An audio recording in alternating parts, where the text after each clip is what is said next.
Today, I survived 300 days in hardcore 1 heart Minecraft. Using a plugin created by my friend Luck, he made it possible to gain half of a heart for every advancement we collect. In the last 100 days, we got full netherite armor, built our OP iron farm, and created a villager breeder.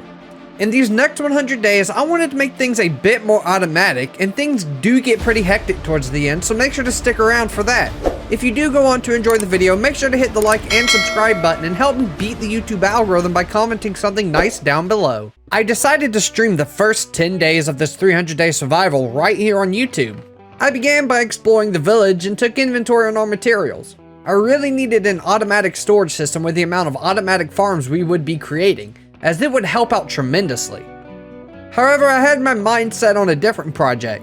You see, I really wanted to create an overworld gold farm, but to do so we would need a ton of obsidian and wood. I began by planting and mining all of my dark oak and jungle saplings that I had in storage.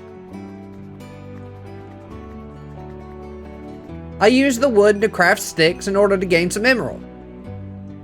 However, I only had 1 Fletcher, so I kidnapped a few villagers from the breeder and sent them to their new forever home.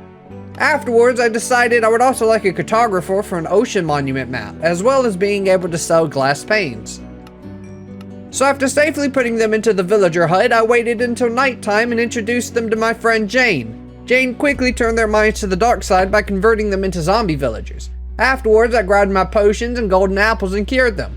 The good deals didn't last, however, because after only 3 trade refreshes, they were back to charging me an arm and a leg for sticks.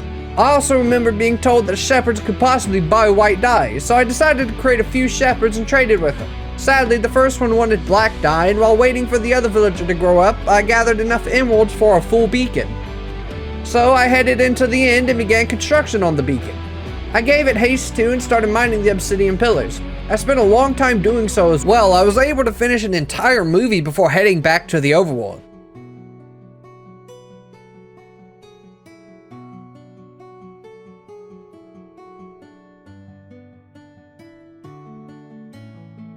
So with that being said, on day 215, I decided to go AFK a bit at my mob farm. I needed more string for wool so I could trade with the shepherds once more. Also created a tree farm next to the AFK area in order to farm some wood while allowing the mobs to spawn. I spent most of my time just replanting and farming the trees while going down and gathering all of the string I could.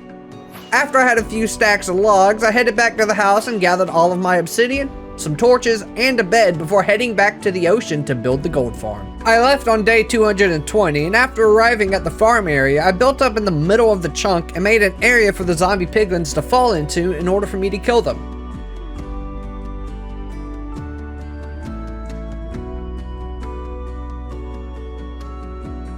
I then proceeded to build the nether portals required for the farm to actually work. Now this farm took way too long to build, and by the time I finally completed the first box, I was going crazy.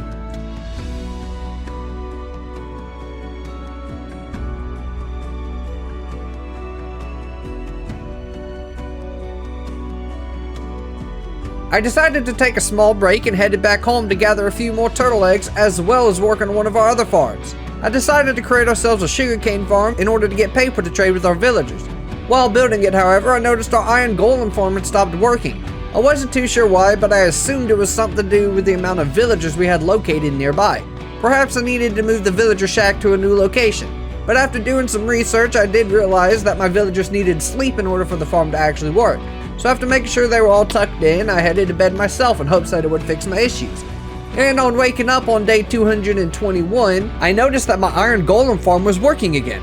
Thankfully, I was able to collect the iron once more. I then began construction on the sugarcane farm. It didn't need to be too big, so I once again used one of the animal pens and turned it into a makeshift sugarcane farm with hoppers. As I awoke on day 226, I figured it was time to build ourselves an auto sorting system. I knew it would be huge, so I wouldn't be able to fit it inside of my house. I decided to create an island above our village to prepare for our build. I knew I would need a lot of dirt, cobblestone, stone, and some oak saplings. I'm not really good at creating terrain that looks natural, but I did my best on this build and I thought it turned out pretty well. Afterwards, I began setting up a small auto sorter that would expand over time, and after completing the auto sorter, I headed back over to the zombie piglin farm. I finished the platform where it was going to stand and gave it a test run. With only 1 box, we was able to get a good amount of piglins to spawn. However, I realized I'd run out of obsidian once more, so on day 228, I headed back into the inn to gather more obsidian.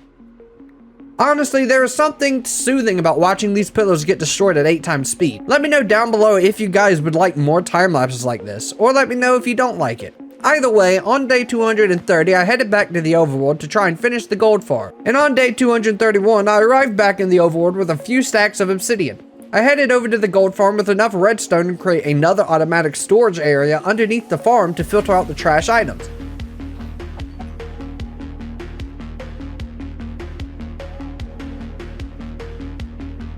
Afterwards, I finished the portals themselves and decided to AFK for a couple days to test it out. It worked flawlessly. It gave a ton of XP and decent gold rates.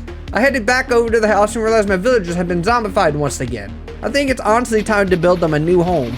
So on day 234, I headed over to the dark oak forest biome and used a fortune 2 hoe on some leaves to gather apples. I then headed over to the gold farm once more and AFK'd overnight, and I gathered a couple stacks of gold before heading back home. I began day 235 by curing my villagers once more before heading back into my house. I wanted to create a basement area for the auto storage system below the base. Since I now knew how to build one efficiently, I figured having one below the base would be better since we could expand it easier than we could on the island. So I began digging down and mined out a small area for our chest. I wanted it to be a circular design to try and make it look as nice as possible. After finishing the redstone and chests, I went to gather some more dark oak wood for the design.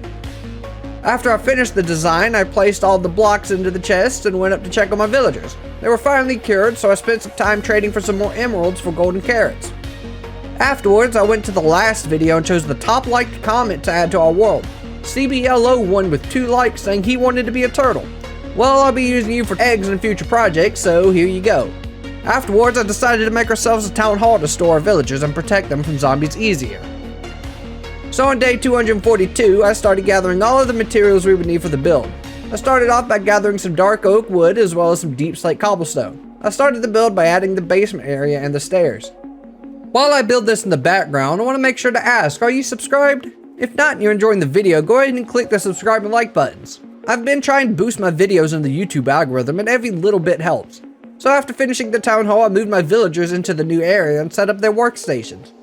I really liked how this build turned out.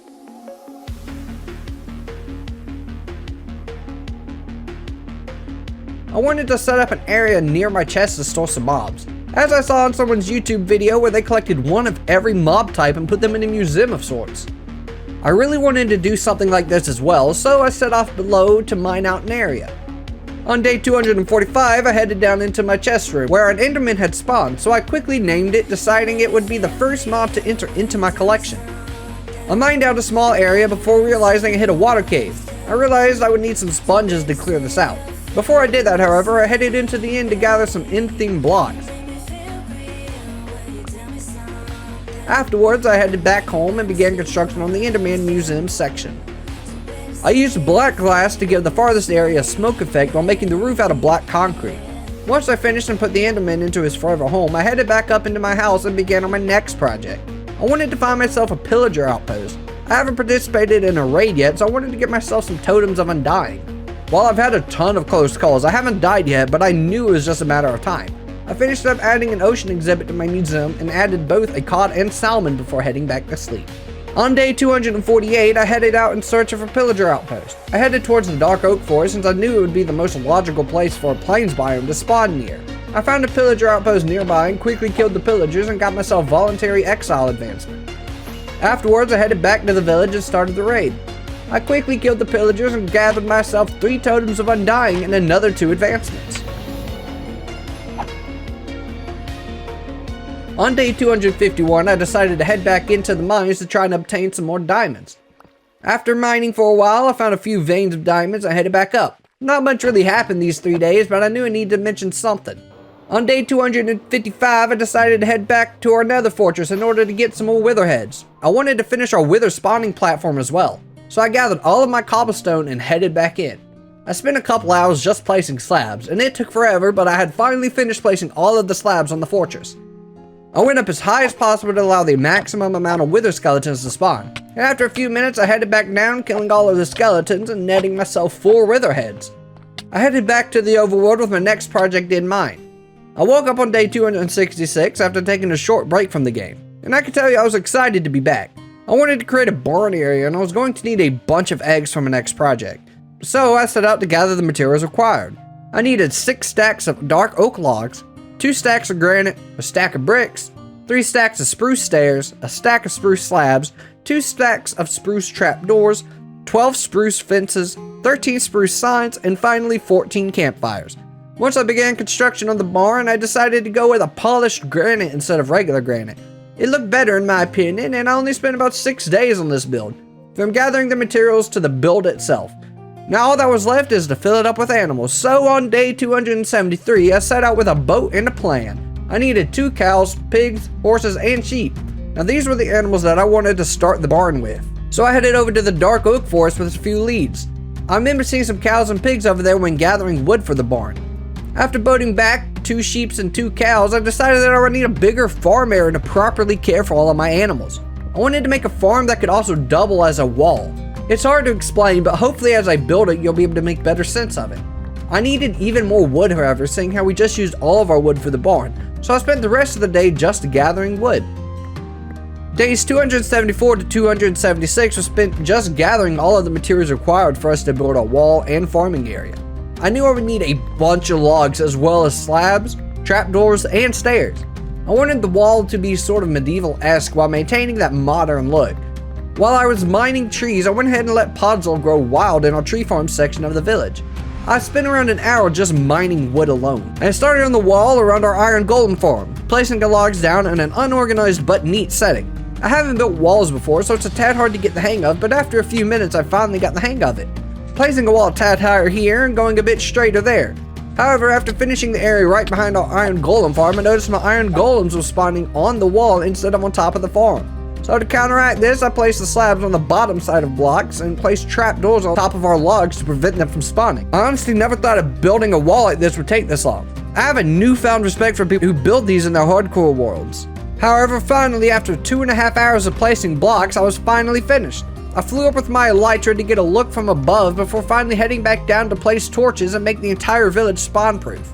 After placing the last torch, I noticed the sun was beginning to rise, just in time for some B-roll footage. Whew! This was another eventful 100 days. I honestly can't believe just how much we've been able to do.